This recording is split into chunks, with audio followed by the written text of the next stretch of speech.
Oi, eu sou a Ana, saudações, e hoje estou aqui com a Carolina, a Paula e a Isabela para falar um pouco sobre a filosofia da linguagem. Nós estamos falando na disciplina História dos Estudos Linguísticos, que é dada pelo professor Gilvan Miller de Oliveira.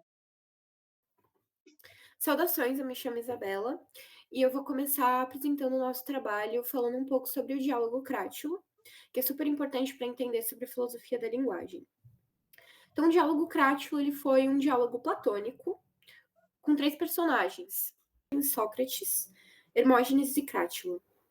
Nesse diálogo, eles buscavam discutir um pouco sobre a relação entre os nomes e os objetos. Então, Crátilo, nesse diálogo, ele defendia o naturalismo, que sustenta a ideia de que os nomes dos objetos eles têm uma ligação natural e intrínseca entre si. Então, por exemplo, a arara se chama arara porque parece o som que ela faz, a palavra arara. Já Hermógenes defendia exatamente o contrário, que é a ideia do convencionalismo, que sustenta a ideia exatamente contrária do naturalismo, de que os nomes e os objetos não têm uma relação natural intrínseca e que eles são uma convenção social. Então, por exemplo, cadeira se chama cadeira porque a gente decidiu isso, mas se a gente quisesse dar o nome da cadeira de mesa, a gente poderia fazer isso, desde que nós concordássemos com isso. O Sócrates, nesse diálogo, ele era o mediador e ele buscava expandir essas conversas, criticar os argumentos utilizados. E ele sugere que a gente devia buscar o verdadeiro significado e conhecimento da realidade. Essa discussão do diálogo crátilo, ela ecoa diretamente nos estudos da semiótica, que são os estudos dos signos e dos processos de significação.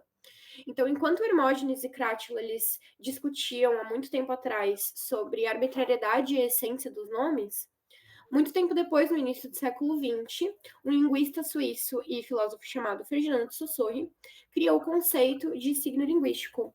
Ele tirou a conclusão de que o signo, que é o significado, todo o processo de significação das palavras, ele é composto pelo significante, que seria uma forma sonora ou gráfica de algo, então, por exemplo, a palavra gato, e o significado, que ele é o conceito evocado pelo significante. Então, nesse caso, seria a ideia de um felino. Outro filósofo super importante nessa era da semiótica foi Charles Sanders Peirce, que dizia que o signo é tudo que representa algo a alguém. Então, o valor das palavras e do diálogo está mais no intérprete, na experiência do intérprete. Agora eu vou passar a palavra para minha amiga Paula, que vai começar falando sobre os filósofos mais importantes da filosofia da linguagem.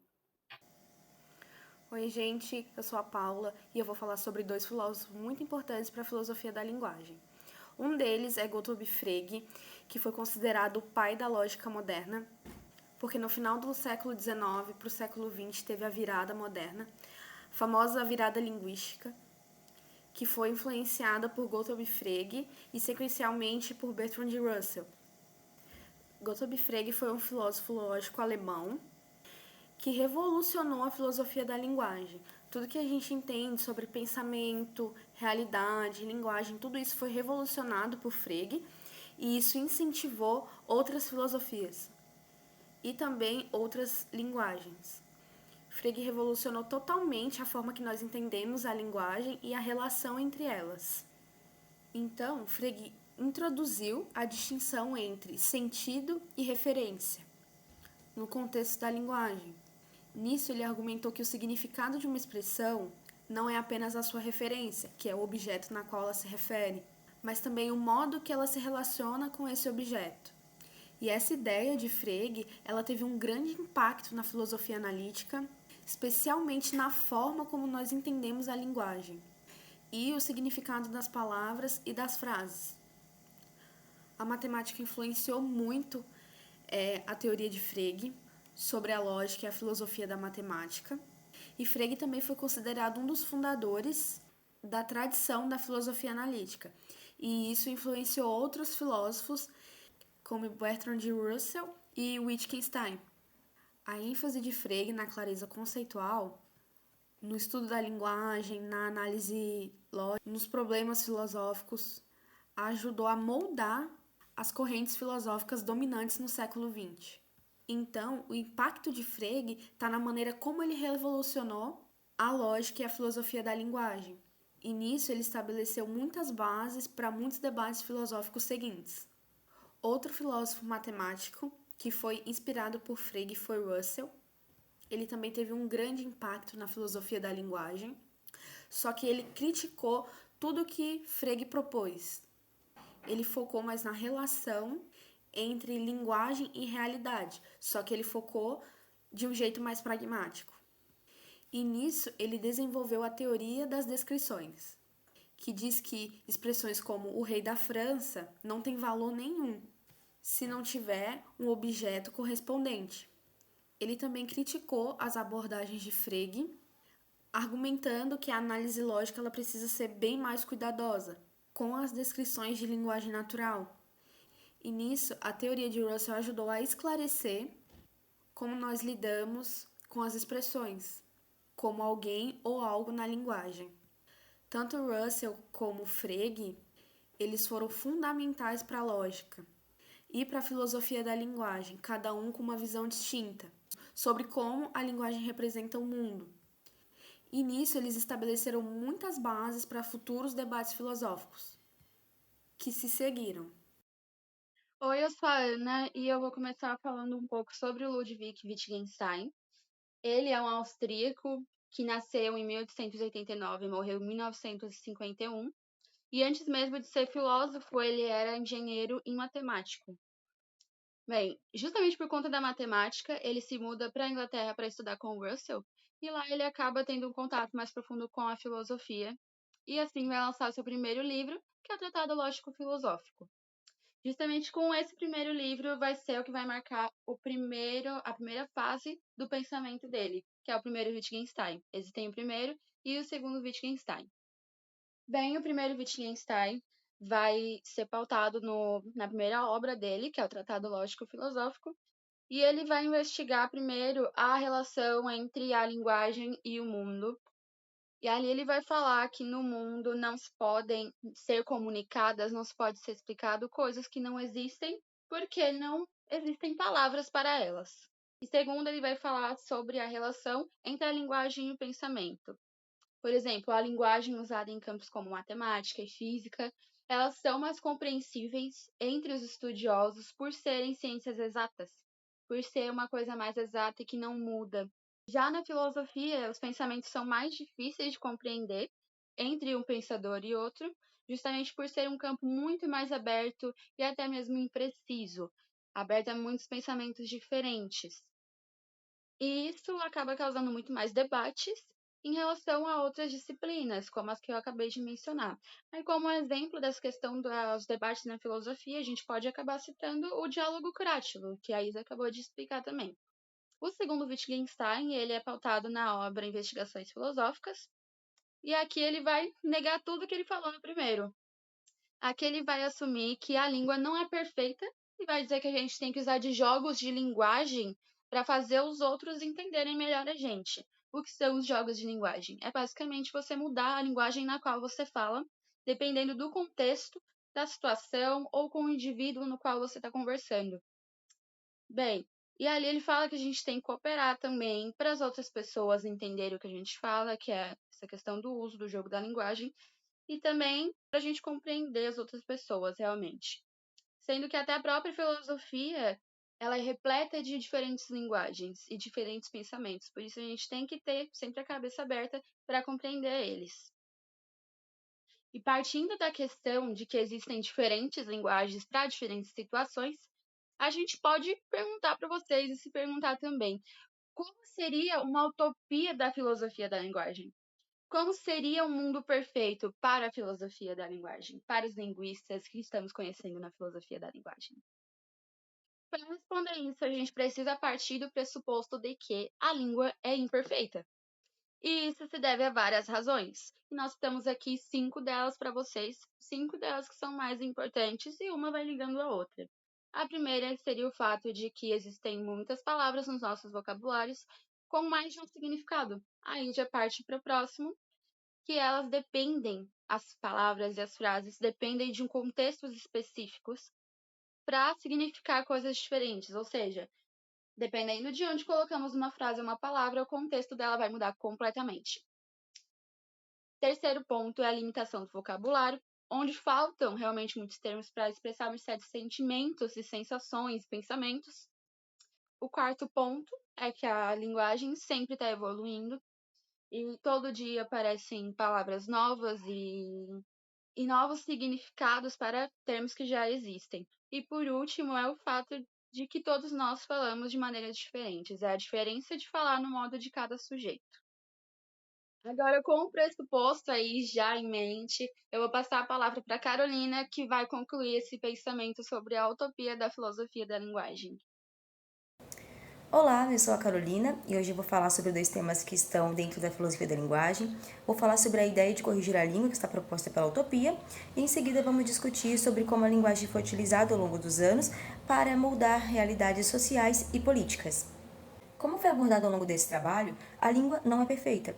Embora essencial, ela não é perfeita. Então, a utopia da filosofia da linguagem seria corrigir a língua, torná-la perfeita e aprimorar a língua em si. Então, vamos ver se isso aconteceu ou se acabou dando tudo errado e o porquê que deu esse fim. A primeira coisa que precisamos entender é que a linguagem não existe isoladamente. Ela sempre está inserida em algum contexto social ou cultural. Então, o significado que aquela palavra vai tomar vai depender diretamente de qual contexto ela está sendo utilizada, do que o falante está inserido naquele momento. Entrando agora na teoria dos atos de fala proposta por John Austin, segundo essa teoria, palavras descrevem ações, não só descrevem ações, mas também as realizam. Por exemplo, quando dissemos eu prometo, não estamos apenas prometendo algo vazio ao vento, como se fosse algo banal, mas estamos de fato realizando uma ação porque aquela palavra tem um significado realmente forte de promessa de comprometimento. Se nós imaginarmos a palavra manga, por exemplo, ela pode ter diversos significados. Ela pode ser a manga fruta, pode ser a manga de uma camiseta ou pode ser a manga de confeiteiro. Então, focar na performatividade do que estamos enunciando, focar no contexto em que aquela palavra está sendo utilizada é necessário para evitar qualquer desentendimento.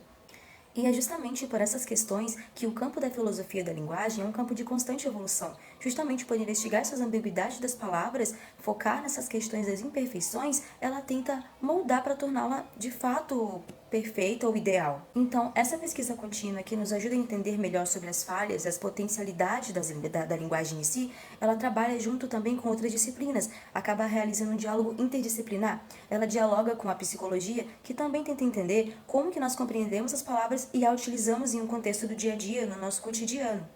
Nós podemos perceber que, embora os filósofos tentem trabalhar ao longo dos anos, ao longo dos séculos, para uma linguagem perfeita, para alcançarmos uma linguagem ideal, nós percebemos que isso acaba se tornando inalcançável, porque não existe linguagem ideal. É impossível nós tentarmos alcançar uma linguagem perfeita, sendo que nós ignoramos que a linguagem natural é inevitável, que a linguagem que nós temos naturalmente, ela existe. Não tem como deixar isso de lado, não tem como ignorar esse fato, porque é um fator predominante na nossa vida. Então, reconhecer isso pode levar na eficácia de uma clareza maior de entender as palavras e deixar de lado essa ideia de tentar alcançar uma perfeição intangível, porque nunca vamos alcançar.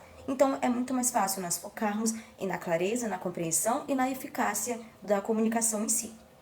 Agora vamos olhar para um aspecto da linguagem que vai além da linguagem do nosso cotidiano. Vamos olhar para a linguagem como uma ferramenta de poder. A maneira como se interpreta, como se compreende, como se manipula uma linguagem, como isso pode moldar diretamente uma realidade política e influenciar a opinião das pessoas. E essa forma de como manipulam as palavras muda diretamente como nós vemos as guerras, as revoluções e os movimentos sociais que aconteceram e ainda acontecem.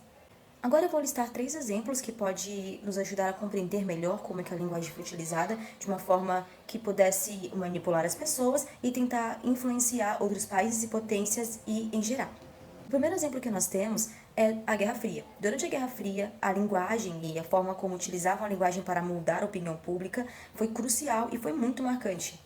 Os Estados Unidos viam sua luta contra o comunismo como uma luta pela liberdade das pessoas. Já a União Soviética via sua luta contra o capitalismo como uma luta de classes em si, um movimento para libertar os povos oprimidos das garras do capitalismo. Os Estados Unidos usarem o termo defesa da liberdade para justificar suas ações contra o comunismo, mas na verdade só estava defendendo uma ideia deles que só queria realmente lutar contra uma opinião política contrária.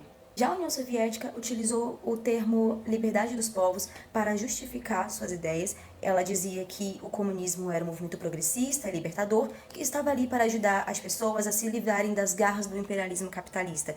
O segundo exemplo que nós temos para ilustrar como a linguagem foi utilizada como ferramenta de poder foi no colonialismo europeu. Eles utilizavam a linguagem de diversas formas para tentar justificar suas ações que para eles eram boas nesses termos deles, só que claramente não era. A gente pode perceber nos impactos que trouxeram até nos dias atuais. As expansões territoriais foram descritas como missão civilizadora, sendo que eram ações totalmente devastadoras para aquelas pessoas. Então, eles manipulavam diretamente essas narrativas históricas, falavam que estavam trazendo infraestrutura e modernidade para essas pessoas que eram atrasadas, segundo eles, sendo que eles estavam totalmente ignorando os impactos que essa exploração estava trazendo para aquelas pessoas, ignorando totalmente aquela opressão e a perda de vida, sem contar a escravidão que eles estavam fazendo aquelas pessoas passar. Então, era como se fosse um termo para tentar minimizar, mas não minimizava, porque era muito claro o que aquelas pessoas passavam. E por fim, nós temos o terceiro exemplo, que é o exemplo da Guerra ao Terror, que aconteceu lá nos Estados Unidos, que foi o ataque às Torres Gêmeas no 8 de setembro de 2001, e isso também foi, o que ocorreu foi uma barbárie, só que o que houve após foi um exemplo muito forte de como eles utilizavam a linguagem para manipular a narrativa e as pessoas em si. O termo guerra ao terror foi muito utilizado para justificar as ações militares totalmente agressivas dos Estados Unidos, porque eles se viam como eles se viam uma posição de retaliação pelo que aconteceu com eles. Então, termos como ameaça iminente, terrorismo global, foi constantemente utilizado para as pessoas se sentirem que estavam em um ambiente de terror e medo e conseguirem mais apoio da população para perpetuar a guerra, para que as pessoas se sentissem seguras, já que os Estados Unidos estava realmente se mobilizando para tentar defender aquelas pessoas do terrorismo. Ao chamar grupos como a Al-Qaeda como extremistas irracionais, fez perpetuar uma narrativa em que separava os bons e os maus. Bom, em vista do que nos foi apresentado, a gente percebe que a linguagem, conforme discutida lá no Diálogo Crátil, ela é muito além do que apenas uma comunicação de ideias. A linguagem, ela é uma coisa muito complexa, ela é multifacetada, é uma coisa muito maior do que ela simplesmente se apresenta. As diferentes visões de Crátil, Hermógenes e Sócrates, assim como a visão dos posteriores filósofos como Wittgenstein, o Russell e o Frege, nos mostram que a linguagem ela é uma junção, uma combinação de fatores naturais, sociais e culturais que expressam uma realidade como ela é, que é imperfeita, não é uma linguagem perfeita e 100% maravilhosa. Diante dessa complexidade da linguagem, fica necessário que é importante permanecer esse estudo contínuo da linguagem, é importante permanecer esse diálogo interdisciplinar, para garantir uma linguagem mais eficaz e uma linguagem mais consciente, tanto no âmbito filosófico como nas esferas cotidianas e sociais. Além disso, podemos perceber como a linguagem exerceu um papel central nas relações de poder e cultura. A linguagem se mostrou um instrumento crucial na construção e na manipulação de significados, o que nos faz refletir sobre como essas implicações afetam as dinâmicas sociais e geopolíticas.